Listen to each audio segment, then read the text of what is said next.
ஆமா வெக்கமா ஆத்தாடி என்ன சிரிச்சிட்டான்னு வை அப்படித்தான் சோழி முடிஞ்சு. எப்பா காது கேக்குதான்னு பாருப்பா.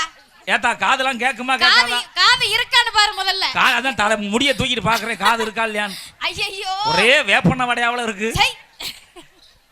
என்ன அப்படி சொல்ற? இருக்கடி இருக்கு. நல்ல வேளை உங்க ஆத்தா ஒரு வார்த்தை கூட பேசல. பேசாது. பேசியிருந்தா உங்க ஆத்தா தலையில கல்ல தூக்கி போட்டு கொன்னு இருப்பேன். கல்ல தூக்கி போடுறியா? ஆமா. நீ என்ன கல்ல தூக்கி போடுறது? நானே கல்ல தூக்கி போடுறேன். நாளைக்கு 100 நாள் வெட்டில இந்த பேச்சு நடக்குப்பா. 100 நாள் வெட்டிலையா? இளையராஜா வந்தாண்டி. ஐயோ கூட்டத்துல எல்லாம் வந்து பேசினாண்டி. என் காதை வந்து பார்த்தாண்டி.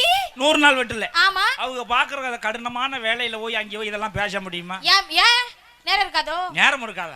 வேலைன்னா எப்படிப்பட்ட வேலைங்கிற? ஆமா கஷ்டம் தானே. இருக்குறதுல இந்த உலகத்துல ரொம்ப கஷ்டமான வேலைன்னா இந்த 100 நாள் வெட்டு தான். அப்படிதான் எல்லாரும் சொல்றாங்க. ஆமா. காலையில எந்திரிச்ச உடனே பொட்டு பூவெல்லாம் வச்சுக்கிட்டு புட்டாம அடிச்சுக்கிட்டு வருஷ கட்டி போவாங்க. ஆமா. பள்ளிக்கூடத்துக்கு புள்ள குட்டி போகும் பாரு. ஆமா. அது மாதிரி மொத்தமா தான்